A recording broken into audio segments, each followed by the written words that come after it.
Hi everyone, it's Adam Scott Campbell again, here with my first official video after the intro video. Hopefully you watched it. If not, it's all good.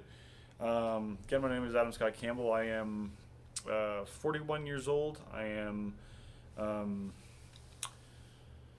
many things like all of us are, but first I would say that I'm a survivor of a recurring brain tumor. It's an astrocytoma for those who know what that means. For those who don't know what that means, that's kind of like me because I don't really know what it means either, and I don't really care. It just means that there's a foreign body in my head, and basically, the first time first time they found the brain tumor, I was 9 years old, and I it was of course quite by accident that they found it. It's not like you plan on having a brain tumor, but I was. In my family, there's no history of brain tumors. There's no history of cancer, brain cancer, or anything like that. Um, so, so my we were young kids. I was 9 years old. My sister, I think, was 10 and a half, 11.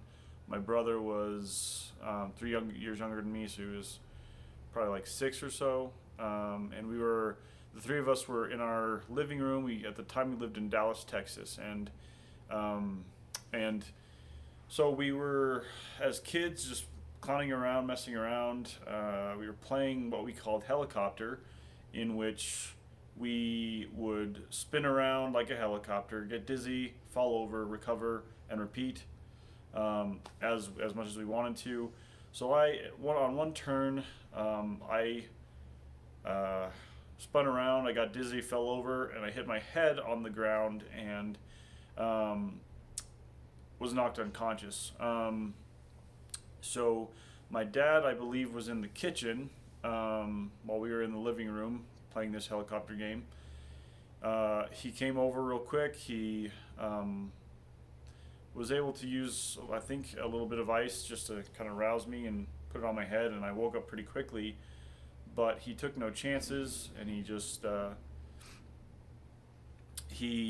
took me to the hospital, and they did a CAT scan, and the doctor and the radiologist, or whatever the word is, um, showed my dad the picture of other scans of other brains, of normal people's brains, and he said, this is what a normal person's brain looks like. And then he showed my dad the picture of my brain scan, and he said, this is your son's brain. And the ventricles, the blood ventricles in my brain were about 4 times the size of a normal person's brain. So of course, well, that was alarming. So, so they scheduled a MRI, magnetic resonance imaging, of my brain for, I think, the following week, or just a few days later, whatever it was, and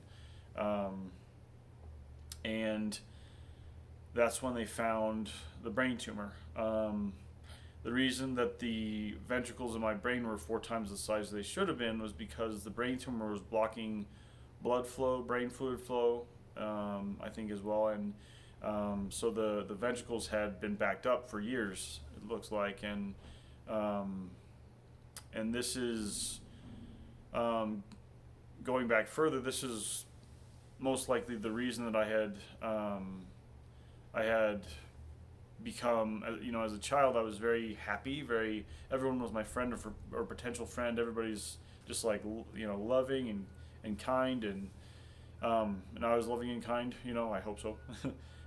But the reason that I had become, over the last year or so before that scan, I had become angry, and I'd become hateful toward, especially my mom, I think, and they've since thought about it, and the reason that I was being that way was because, unknown to me, unknown to my parents, there was pressure building up in my head, and it was too much, and I was lashing out.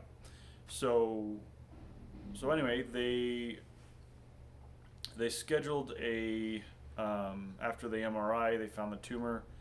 They scheduled the brain tumor surgery, and I don't really remember this, but I didn't want to have surgery. I was afraid. I was just terrified, and I was just like, what happens? And I'm 9 years old, and I'm gonna have brain surgery.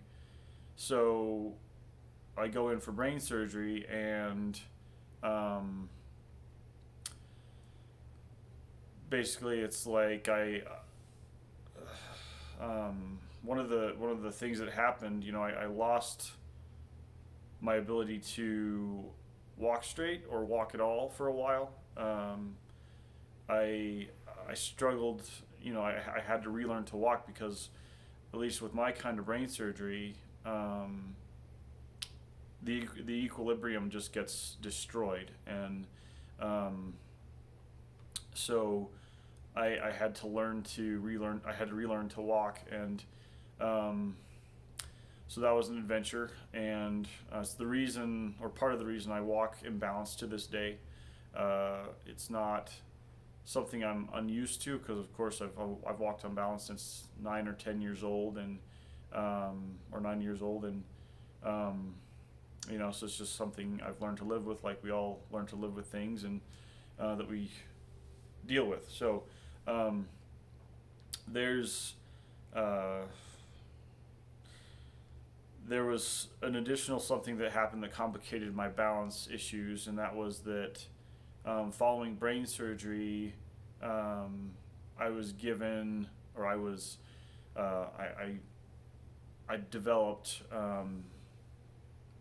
double vision. So that double vision has been with me all my life, or well, since I was 10, or 9 or 10, and it developed over the next year or so, or whatever it was, and so I see double today, and I see two images that are, depending on how far away the images are, the objects are, I can see things pretty close. If it's close up like this to the camera, I can see fine without glasses.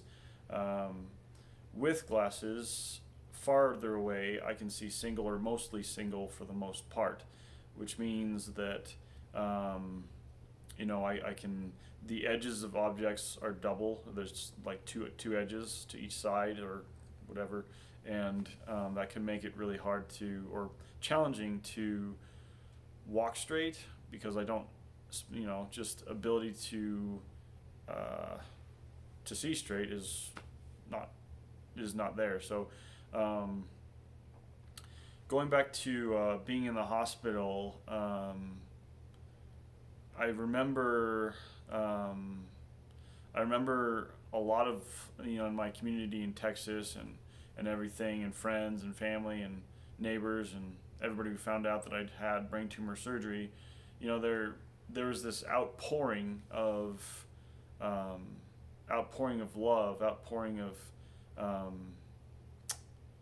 uh, just compassion. And I just wanted to, as I wrap up here with this particular video, I just wanted to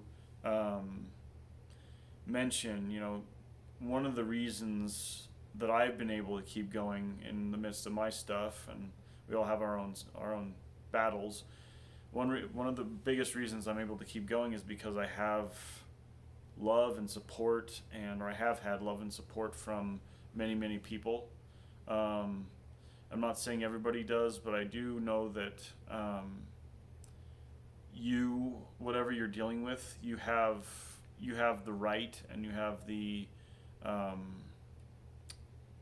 you have the right, and you should have the accessibility to support whatever you're dealing with. We all need support, and I just want you to know that you're worthy of it. You're worthy of support, whether or not, however much of it you have, and I want you to know that the things you deal with, in all likelihood, are probably not the easiest thing to deal with, and you know that. I just want you to know that you can keep going, and I know that it's in you. It's in you to keep going. It's in you to try again, and so with that, I would say, never quit, don't give up, keep going, whether you have a brain tumor, or your lunch pail gets stolen by the guy next door, or whatever it might be. Hold on, and it's a lot easier to keep going when you've been going. It's a lot easier to keep going when you've made it a habit. So make it a habit to keep going, and hope that helps. And of course, more will come, and more of this YouTubing will happen. So keep on going. And again, I'm Adam Scott Campbell. Thanks so much.